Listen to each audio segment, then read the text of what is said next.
Hello and welcome to this kickoff Career Month webinar this evening. My name is Linda Pantel and I work with the Alumni Career Development Team here at the University of Chicago in Hyde Park.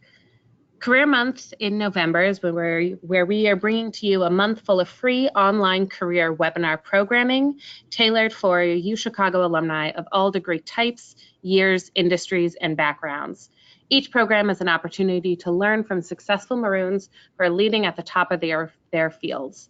And I'm delighted to welcome you to our webinar entitled Résumé 2.0, Strategies and Tools Supported by Data. Our presenter today is Pam Schilling, MBA graduate. She is a career coach, professor, speaker, and mom to twin boys. And it is my pleasure to turn the controls over to Pam today. Well, thank you, Linda, and thanks to everyone who's joining or maybe watching this following via the webinar. I'm looking forward to this conversation. I've done this webinar series a few years now, and I always enjoy the chance to talk with the University of Chicago alumni, and I hope this conversation is going to be tangible, valuable, and directly applicable, because I think, especially towards the end of the year, a lot of people are thinking about updating their resume. So let's just dive in. I have a couple of objectives for our conversation today. So one of these is to go through some research on resumes in the spirit of the University of Chicago philosophy, using data, getting into some of the details behind resumes, and I'll talk a little bit about why this is an important subject for me. And then that's going to lead us into a conversation around the importance of fit and how more closely aligning fit via your resume can open doors, create more interview opportunities. And then I'm hoping that we'll have a little bit of time for some Q&A for those of you that are joining on the webinar and to be able to address some of your questions directly.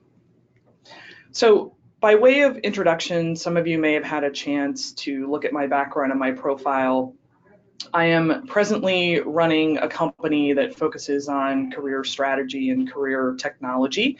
I consider myself to be a consultant, an entrepreneur, a leader, after spending many years in business, largely in technology, and then after my time at Booth going into strategy consulting.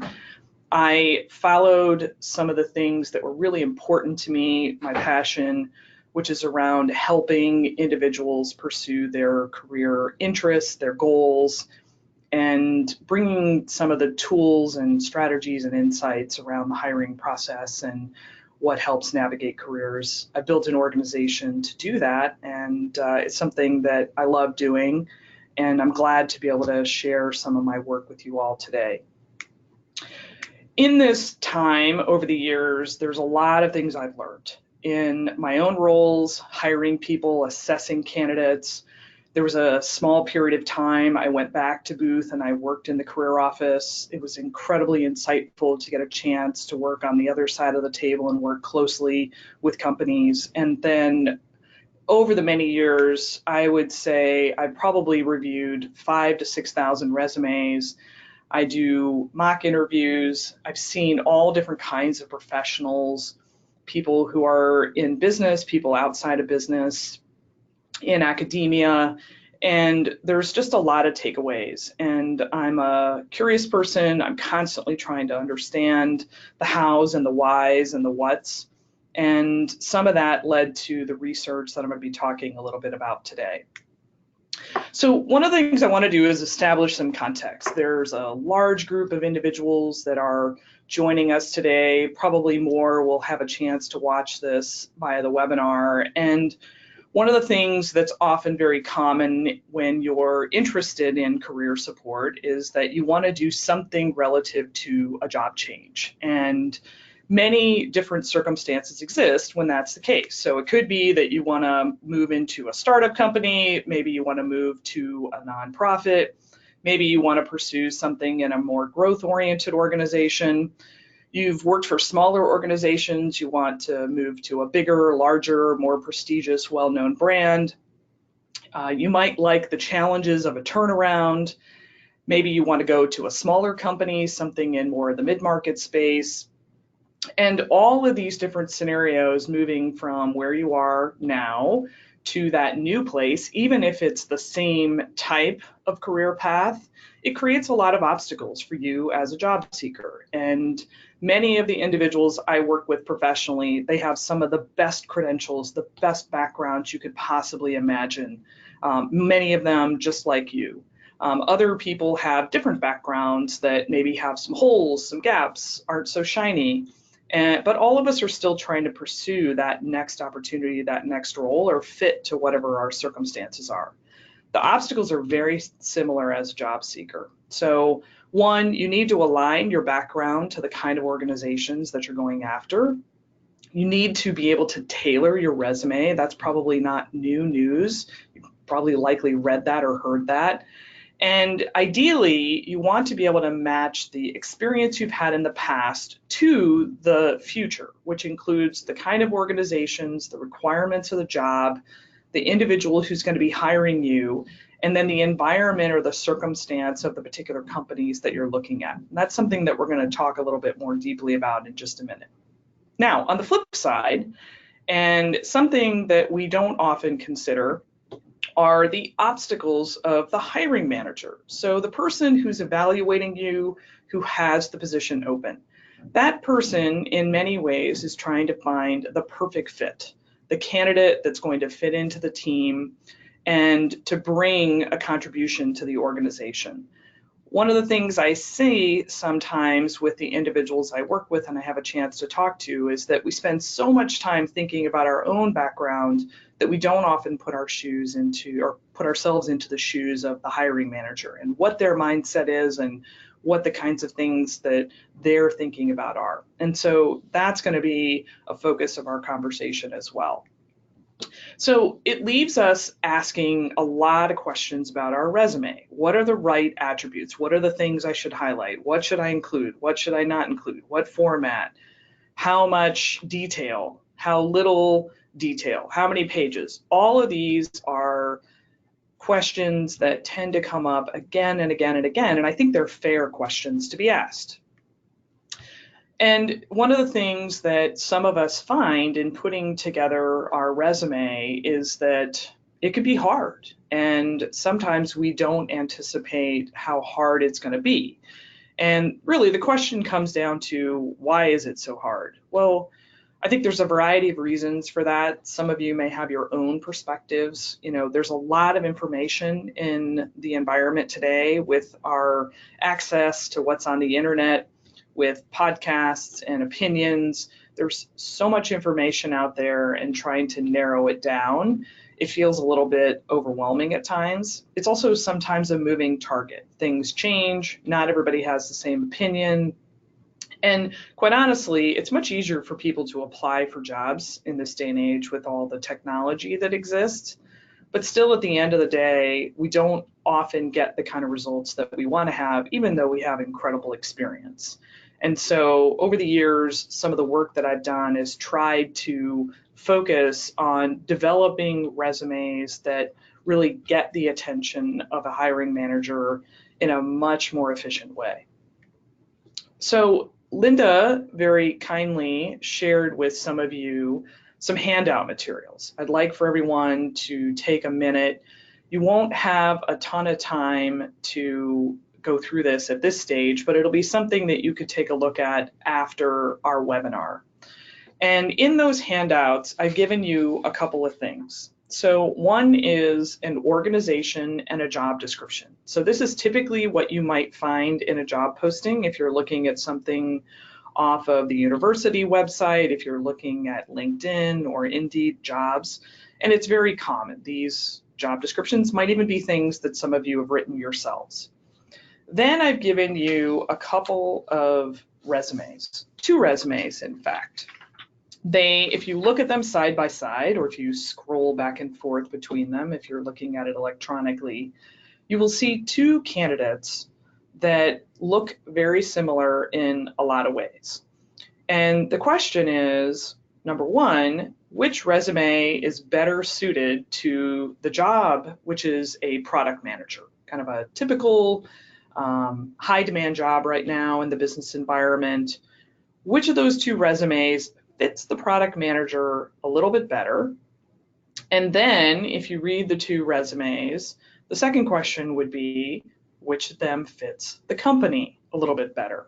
Now, if any of you have speed reading or have had a chance to look at that, and in fact, you can see some of the characteristics.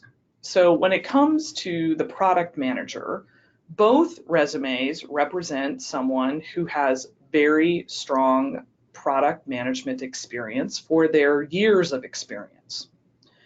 Both individuals have held that role, they've had that job title, they've done the kinds of things that a product manager would do, thinking about product development, thinking about roadmaps, thinking about customer experience, all the kind of things that would relate to the bottom half of the job description. Then the second question becomes, which of those individuals fits the company a bit better? Well, if you take a minute and you look at the description of the company, it tells you that this is a very early stage, small, in fact, startup company. They only have 85 employees, they have less than $1 million of revenue. And those two candidates start to look a little bit different.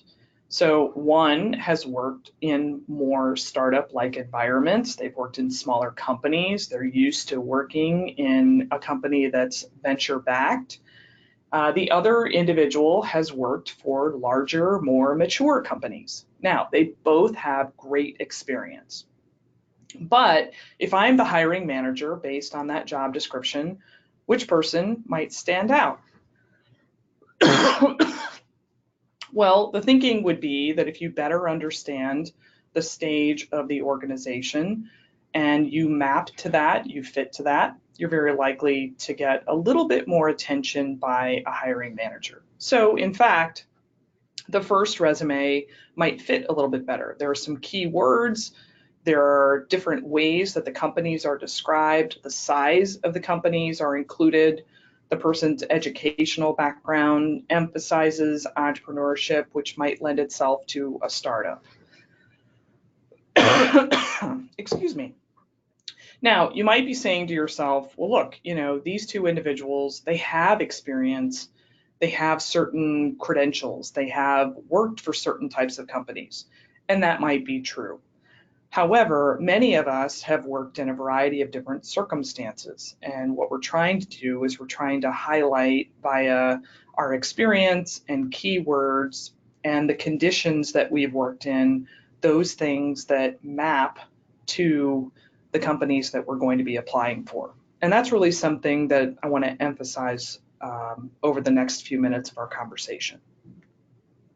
So this is where some of the research comes in. So there's a few things that I just want to highlight for you, and maybe to give some context around why this was something that I was very committed to and invested 3 years of time and energy pursuing my doctorate and deciding to do research that specifically focused on resume development.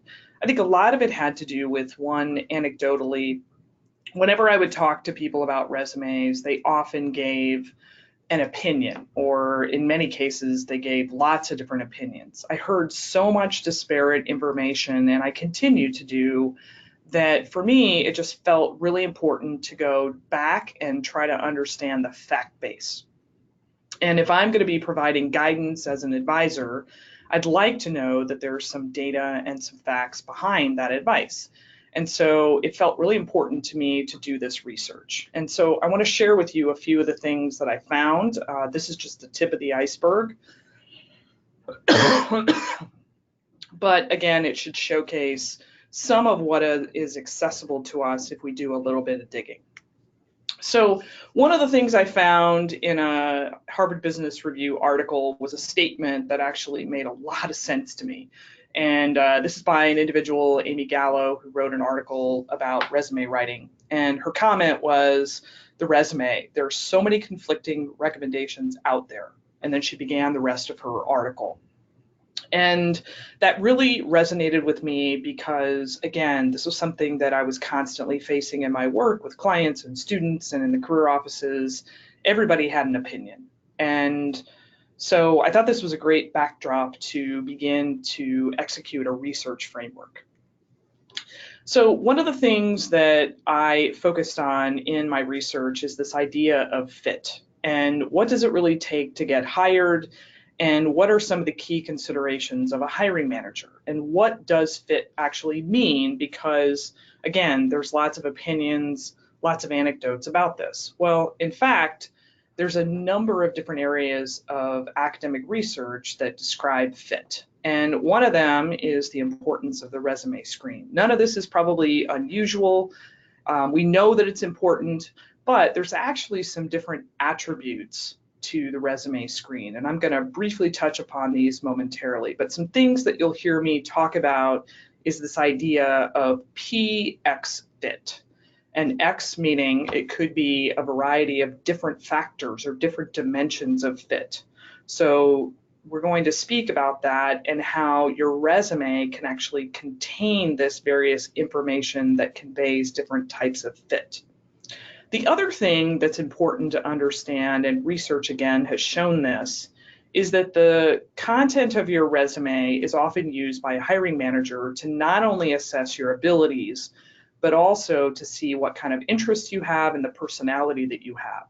And as much as it might seem strange that we can judge or assess someone's personality from a written document, there are actually things that come through on a resume that enable a hiring manager to do that. And in fact, they can insert biases, which can be helpful and a hindrance, but it's something we have to be aware of. And then, from your viewpoint, for many of you, you're an applicant, although some of you might be hiring managers as well. The more that you can customize your resume to the profile of the job or the organization itself, that is going to help you and really accelerate your ability to secure the job offer that you're seeking. And that idea of tailoring really comes through and has been shown to make a big difference. So then the question becomes, how do we better understand how to tailor? So part of it is you have to put yourself into what category that you're in. And this is just a quick backdrop because the dimensions of what kind of a job seeker you are can matter in the way that you present yourself. So some of you might be an employed job seeker. So you've been working for a few years, you have a job, and then you're pursuing some new role. It could be inside your company or outside. Both of those are job seeking. There are also some of you that are new entrants. Some may be students, some may be graduate students.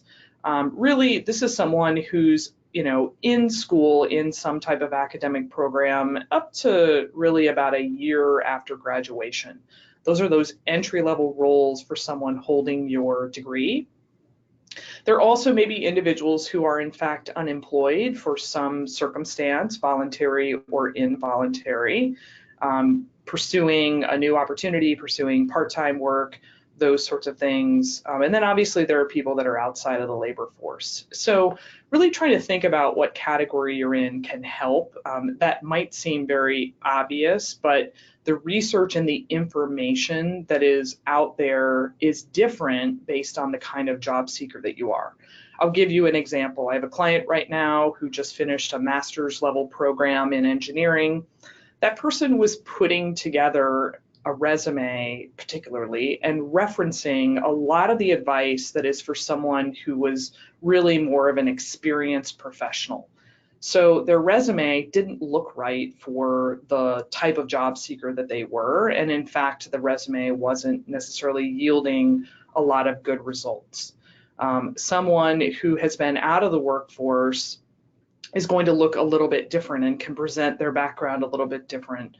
And so really thinking about that very clearly and then going to resources that are targeted towards you just makes a difference. So I want to spend just a couple of minutes laying out this idea of fit, because I think that not only is this beneficial for the resume development, but it can also help you in the long run in terms of your interviewing and the preparation at that stage. But we're going to focus more on how it affects the resume development. So there are a number of areas of fit when it comes to selecting an applicant. So if I'm sitting in the position of a hiring manager and I'm looking at a set of resumes, I am scanning along multiple dimensions. So the first is the environmental fit. So I am looking at you as a candidate, and are you going to fit the characteristics of my organization? This could be the size, it could be how familiar you are with this type of company, the working conditions, the way that we reward our people.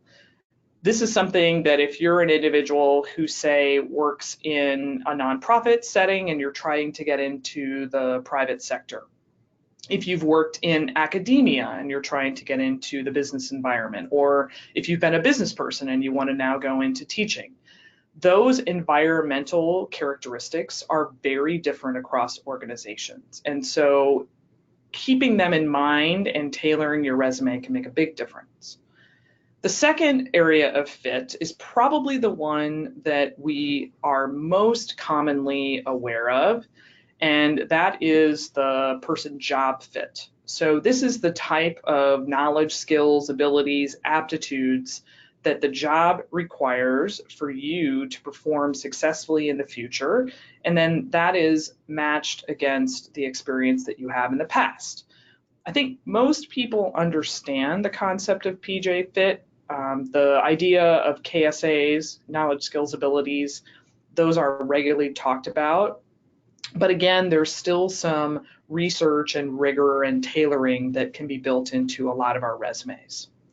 The third area of fit is the organization. And this is distinct from the environment because it has much more to do with the characteristics and the values of a company. So by values, I mean things like how collaborative is the company? How team-oriented are they? How competitive is the environment? How risk-taking is that organization? How much do they value monetary rewards and incentives? So you have to think a lot about the kinds of things that make sense to you from a value base, and then what that organization values. And the more that you can align, again, those things, the better off you're going to be. And then the final area of fit in this group of Person X fit is with the group. So as a hiring manager, I am not only trying to think about your ability to do the job, but how are you going to fit into my working group? What are the goals we have? What are the different personalities that we have? As another example, in fact, my husband recently took a new position. If you ever enjoy fun stories, ask a career coach how they work with their husband on their job search. It's a little bit like teaching your spouse to play golf, probably not the best idea, but it worked out okay for us. But as an example, the organization that he ultimately went to work for, one of the big challenges that they were having was that they were bringing in a lot of new people simultaneously. It's a software company that's growing fairly rapidly. My husband had been out of the technology environment for about 15 years, so they knew that he was going to have a fairly steep learning curve. And, not so much about his ability to work hard, but just would they be able to take on another individual that was going to have a steep learning curve. And so that was a key consideration when they were considering him, especially just in looking at him at the resume stage, because it jumped out pretty quickly. So these are some of the time-tested, researched areas of fit. Just for enjoyment, I've given you some of the leading researchers and some short citations. When I post the presentation, I will actually give you some of those citations if people are interested to go and review some of that, because it's actually quite fascinating if you have the time. So the final place, and this is where I focused my dissertation research, I felt there was a missing element in those areas of fit. And one of them really came about because many of my clients, especially the MBA students that I work with, were trying to move into startup companies. And a lot of the experienced professionals wanting to go from the mature organizations they were a part of into the more dynamic startups. And I found a lot of my clients were facing challenges in spite of having great credentials. And so I wanted to understand this better and see if there was kind of this hidden dimension around the organizational life cycle of the company. And there's some definition of this for the business-focused individuals. This is probably something you remember and work with regularly. There's essentially 4 stages of life cycle of a company and even products: startup, growth, maturity, and then decline. And there's, again, some great academic research, not only done to define this, but to bring out the characteristics of the organizations at each of these life stages and how much those characteristics come into play at those life stages. And so this is really where I focused my dissertation research. And so I took a look at the different fit elements and how they might be presented in a resume. So as a few examples for your reference, someone who's focused on the job characteristics might talk about critical thinking, and if it's a marketing role, like the resumes I've given you, marketing plans and pricing, these are very job specific. Other elements of that person-organization fit would be those values: how innovative, how decisive, the collaboration, dealing with conflict, the autonomy. Those are kind of, again, culture and value-based definitions.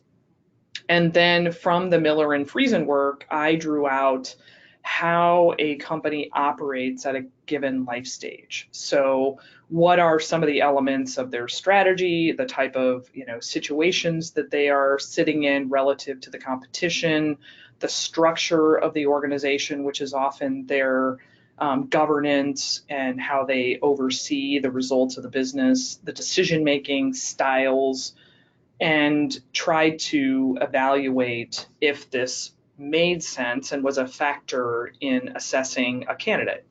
And like most research, I had a hypothesis. I put together a model of evaluation. And one of the things that I tested is the hypothesis that organizational life stage fit made a positive impact on a manager assessing hireability of an applicant. And that was the fun aspect of this work that I did over the course of a year. And so in my work, I was able to survey HR professionals. I used Amazon Mechanical Turk, which is a great platform, and studied about 400 some individuals to get 2 things validated. So one were the instruments and the materials that I was using to determine, in fact, if these did align to the things that I wanted to measure, which were the different company descriptions and the job descriptions to the various organizational life stages, and if the resumes mapped. And that was my first study. The great thing about that study is I was also able to capture some qualitative data. So I asked people about strengths and weaknesses of each of the resumes, which is a great way to get a lot of insight. And then my second study, I actually tested my hypothesis. And one of the things that, in addition to validating or assessing the impact of this dimension of hireability, I was also able to get a very wide range of HR professionals. So people from across the United States, different types of companies, different educational backgrounds. And so it was a fairly broad assessment with a reasonably large group of people, which was beneficial not only for this study, but some things that I hope to do in the future as well. So the results were fairly simple. I found that actually this dimension of organizational lifestyle stage fit was a significant factor. It's always great to have your hypothesis determined that it does make a difference.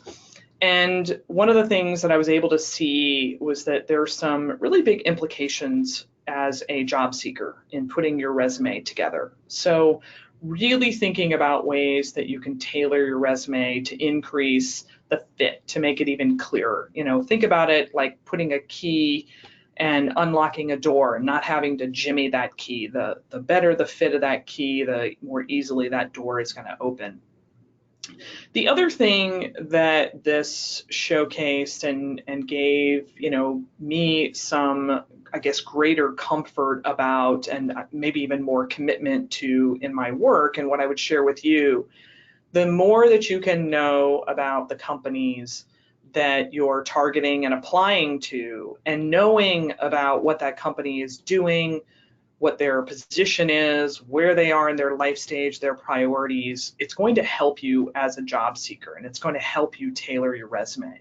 And by the way, when I say company, it could be anything. It could be a public sector agency, it could be a university, again, it could be a nonprofit. Really understanding where those organizations are and what they're focused on and their key initiatives and challenges and priorities, and then building some of that into your resume is important. So the weaknesses and strengths that came out of some of my research were interesting. They were comforting because they were things that I had hoped that people would see. And it also tells you that people do read your resume. So again, I presented online through Amazon Mechanical Turk the same materials that you all are seeing, the same resumes and the same job descriptions. And some of the things that people commented as strengths in those resumes, they could see people's increased level of responsibility. They could see their strong educational background, which for many of us that are associated with the University of Chicago is a huge plus. They could see the experience the person had as a product manager.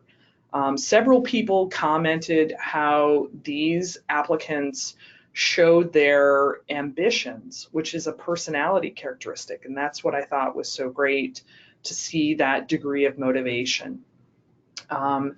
They talked about the impact that people had made, how they had made changes in the companies that they were a part of. They also commented that the individual had well-rounded, a wide-ranging experience, and had led projects that were successful. So that's a really great list of things that a reader of a resume, and on average, people probably took 2 to 3 minutes to do my survey, which is a lot of time, quite frankly. Some resumes are only scanned for 45 to 60 seconds, but to really draw out those strengths in that short period of time tells you what people can glean or take away from a resume. And then the thing that I also found valuable were the comments about the weaknesses of these resumes. People noticed the short tenures. People commented about the years of experience, that it might not be enough for the position description, so they had already done that math. Some people questioned if having hobbies and interests were helpful in the resume, and would this person be too distracted from their job? They wondered about the leadership and the people management, if that could be highlighted a little bit better. And then interestingly, there was the flip side of the ambition, and would this person be so ambitious that they might not be a great team player? So, what I think want to emphasize for all of you is that, this is the voice of the hiring manager. They've spent a minute or two looking at resumes, and these are the types of judgments that they're making based off of seeing the credentials, and they're forming impressions, again, about your fit, not only for the job, but for the organization and the team. So keeping all of that in mind, I think, is important. So you guys have these resumes, and you can see some of the word choices. When I describe the company, I use some specific words. I describe that they work for a startup and how many employees. I describe that they work for venture capital. I talk about new product development and managing a small team.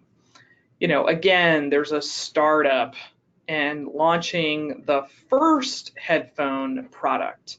So this is somebody whose resume is really tailored to a startup. And, you know, for the other resume that you look at, resume number 2, it has different word choices. You know, of course it's different companies because the people have worked for not so startup-y companies.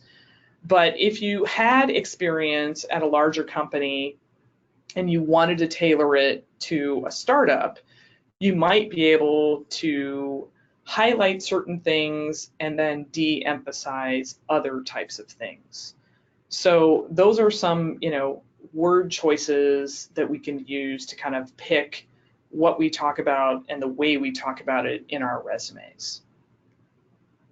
So what does this mean for going forward? I often want to make sure that when you listen to some of these ideas and concepts, that you can put them into action. So there's a little bit of a how-to here. And maybe it's worth, you know, just describing a little bit of when I did my work in my dissertation, I had to develop those resumes that you're seeing from scratch. I wanted something that was a good demonstration of each of the life stages and someone with the job and the responsibilities that fit the role description that I was going to be using. And so I went through a resume construction process. I used a combination of things. I used some actual clients I had worked with who were product managers.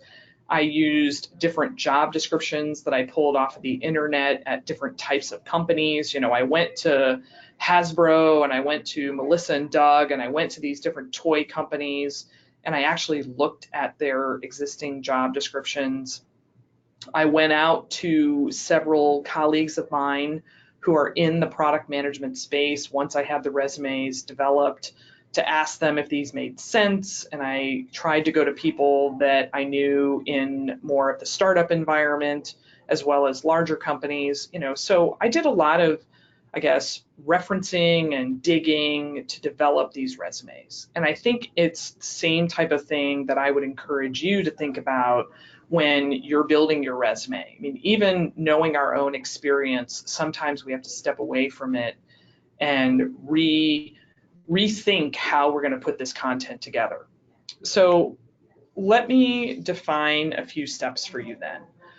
So when I think about developing a resume, there are 5 things that really matter to me. So one is the focus of the content. The second is the format and the way it's presented. The third is making sure that it is up to date and current in presenting you as the market wants to see you in our modern times. The fourth element is, are you showing impact, and then is it polished? And so just a few things to help guide some of these dimensions. So the focus element, oh, and by the way, this is to make you look like a rock star when you apply for positions, because that's what we all want to be. It's professional rock stars. So this area of focus, and this is the process that I just described. So the most critical thing to do is to build your resume for the next role that you are applying to, not your past role, but the role that you want to move to. That role could be a promotion. That role could be a complete career change. It could be something that's, you know, a volunteer position. It could be adjunct teaching, those sorts of things. And if you do research around job postings, LinkedIn profiles, the companies you're applying to, and then you integrate that with your own experience, and then you go and get market feedback, your resume will advance much further than if you simply just describe your own experience. So consider the development of your resume a research project. Use the current market for the positions you want to be in. Go and look at other professionals and look at the details of their LinkedIn profiles, and then get that company's strategy, the life stage they're in, their key initiatives, and then wrap your experience around the knowledge, skills, abilities, but also the conditions and the environment of the organizations you want to be a part of. And that will enable you to tailor your resume much more effectively. The second thing is select a format that makes sense. I'm not going to say a ton about this. In the previous webinar last year I did, Resumes That Resonate, I talk a lot more about format. But what I really just want to highlight is use a format that makes sense for the role that you're going towards. If you have little experience, use a one-page format. If you have a lot of experience, use 2 pages. Although I will tell you, I often can put an executive into a one-page format, and it works very nicely even for people with a lot of experience. Hiring managers are busy. They have a lot of information that they have to get through, and they appreciate when people can be concise. Sometimes when you're going to a smaller, less traditional, more creative, less bureaucratic type of organization, having a less traditional format can be helpful to tell people again that you fit the culture of that organization. On my webpage, under the Resumes That Resonate area, I have a 2-column format that I use for a lot of professionals in that situation. For someone who has a PhD and you're looking at roles in business, really converting your resume to, or converting your CV into a resume is crucial. You still want to highlight the incredible things you've done as part of your PhD and all that, very arduous work and the accomplishments you've had from your research and publications, but it needs to look like a resume.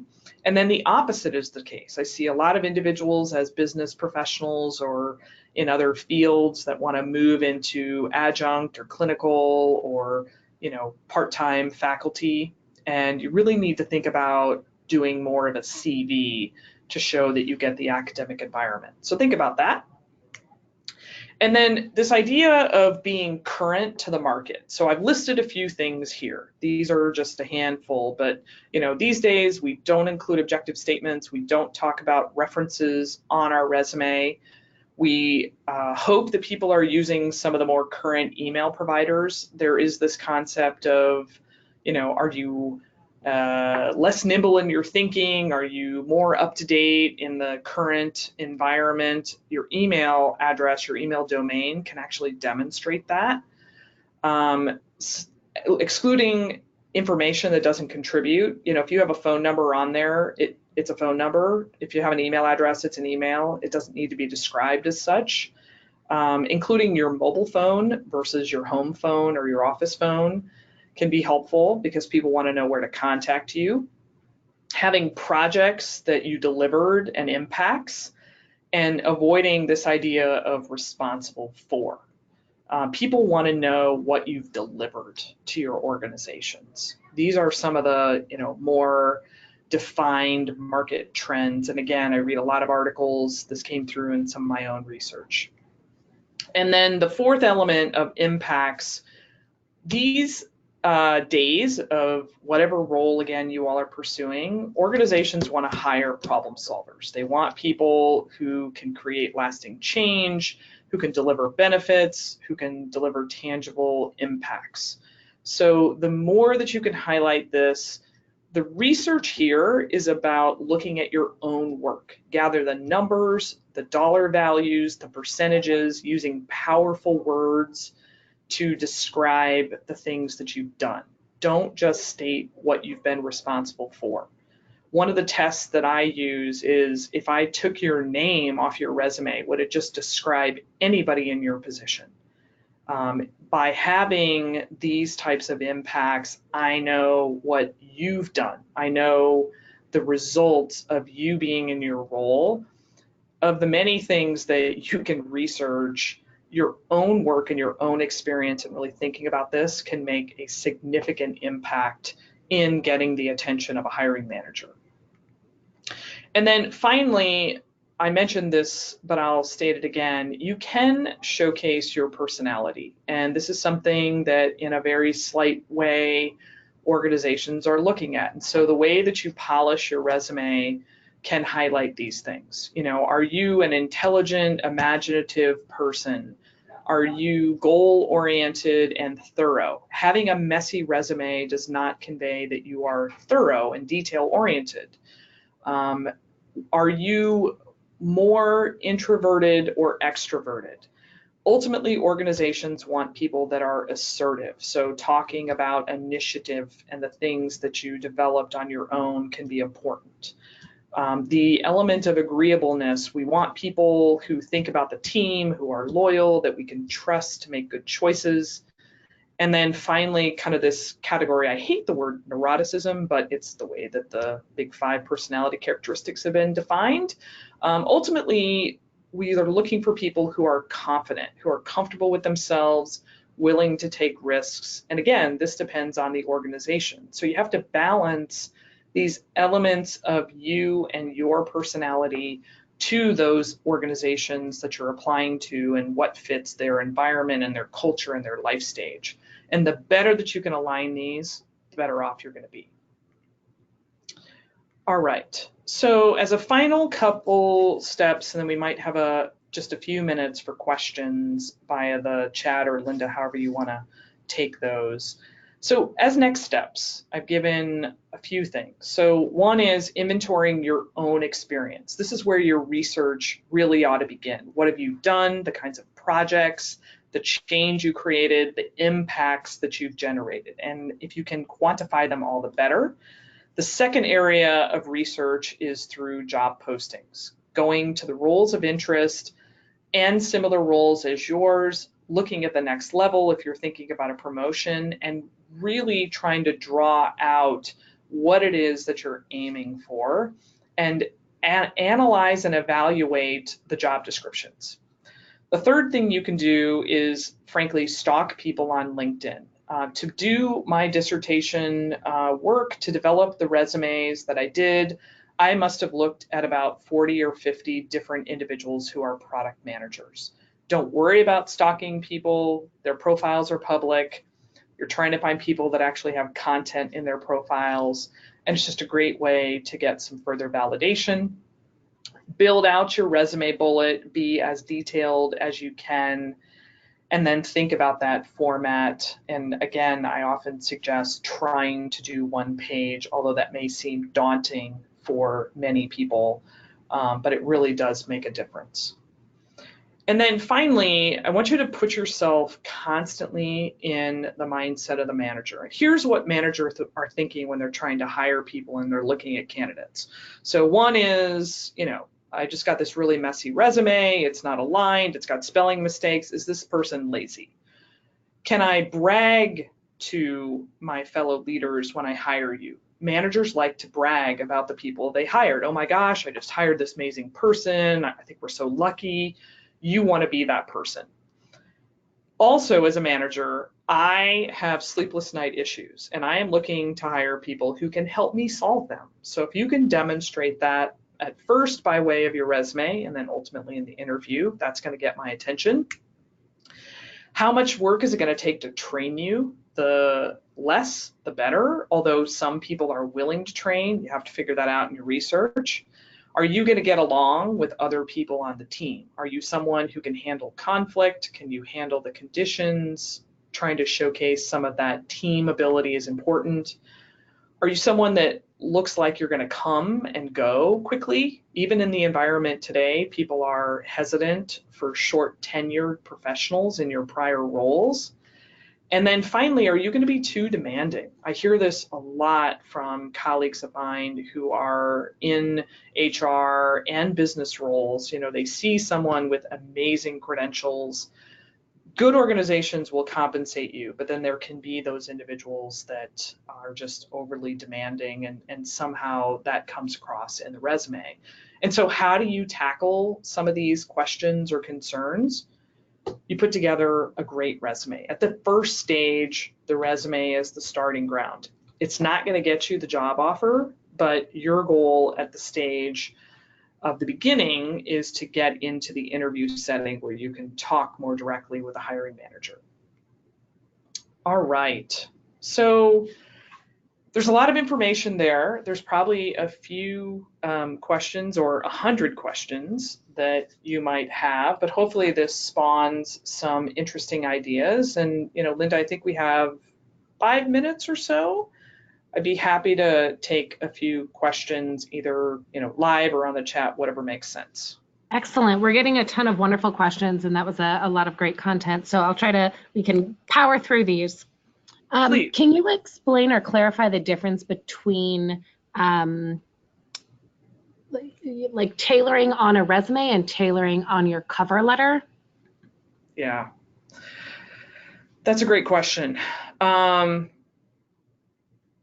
So the resume is not a one-to-one necessarily. So if I'm applying, I'm just going to pick a company, I'm here in Chicago, so I might pick AbbVie.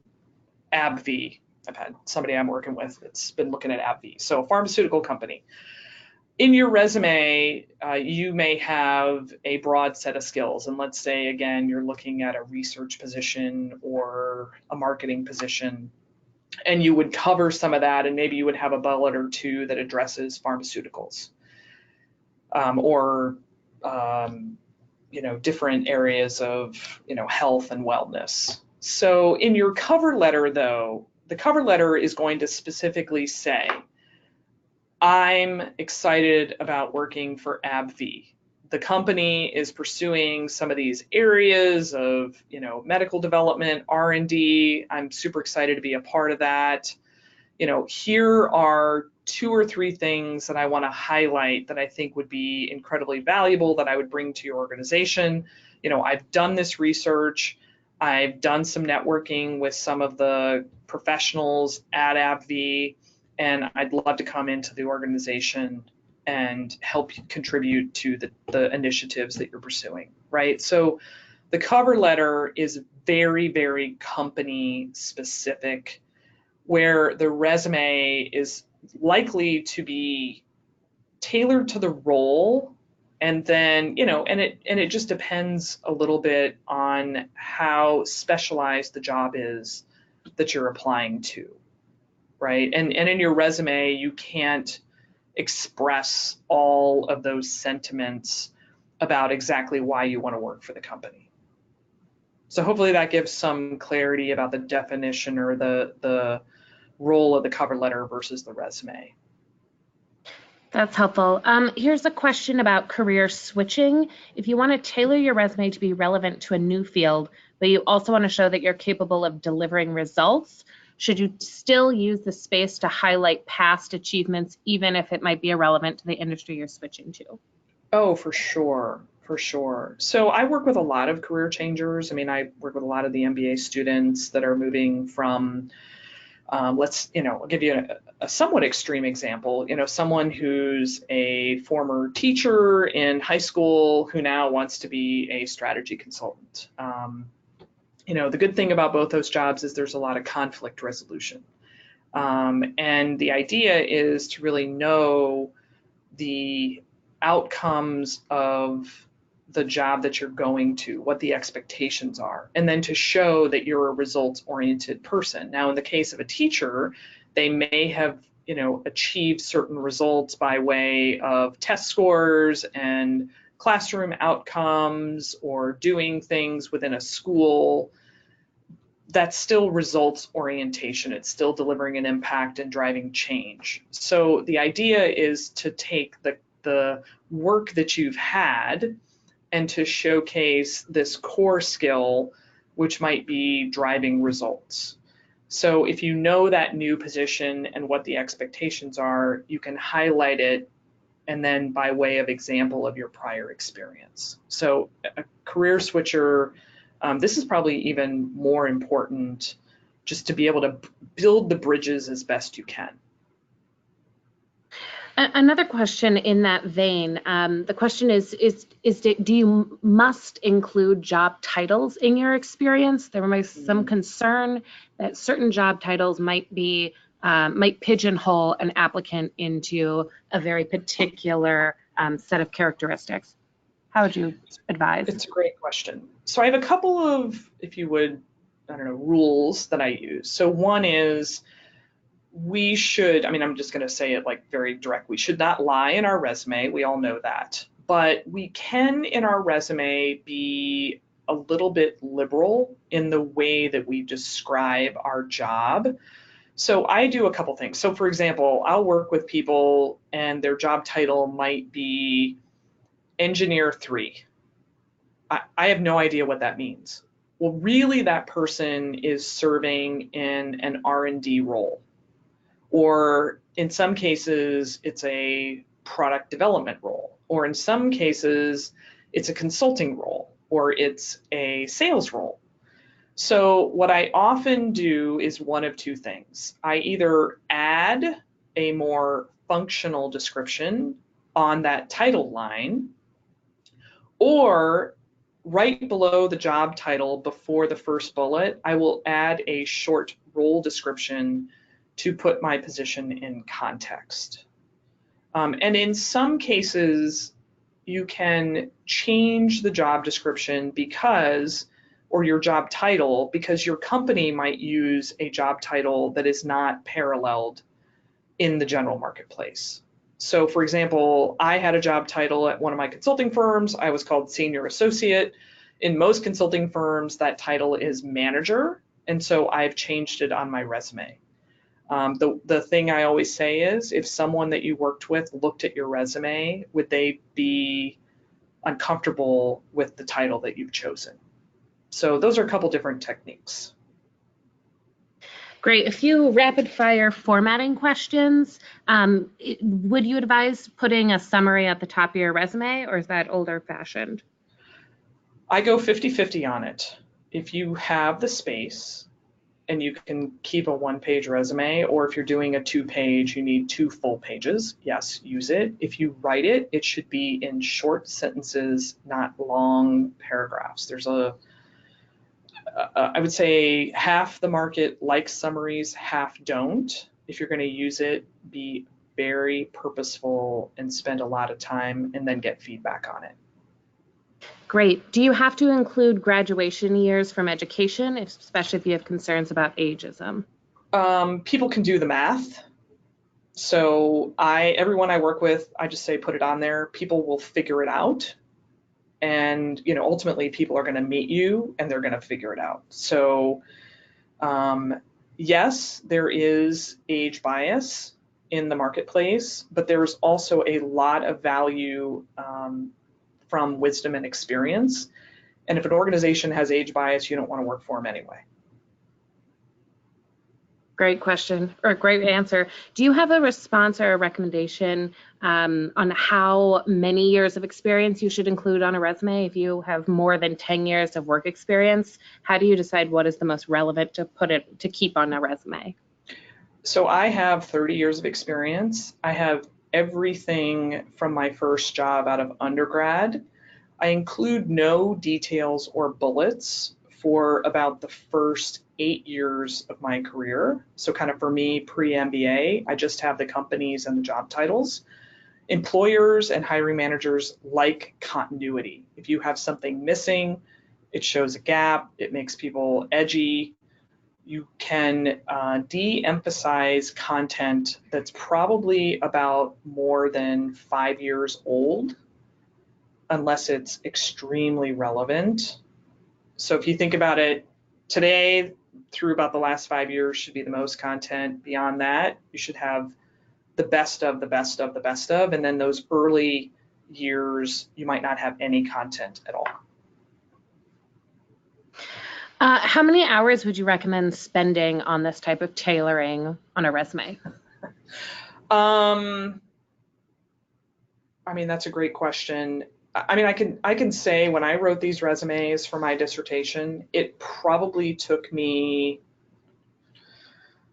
30 or 40 hours to do it right with the research. Many of my clients, like it takes us 3-4 weeks to get a good solid resume, and that's just multiple iterations. I recommend making the investment. If you do it now, the payoff is not only a good resume, but you will be so well versed in your professional background that it facilitates your preparation for the interview. So there's kind of this saying, it's actually one of Peter Senke's sayings, faster is slower. So in this case, spend the time on your resume. That is double effort because it also impacts your ability to succeed at the interview stage. Excellent. On that note, thank you everyone for these wonderful questions. We do, I wish we could have gotten to them all, and thank you, Pam, for these very detailed and specific data-driven strategies. As noted, we will send this recording out to everyone, along with a link to our other Career Month programming. We hope to see you for the rest of November to learn more and celebrate with us. Thank you so much. Right. Good luck, everyone.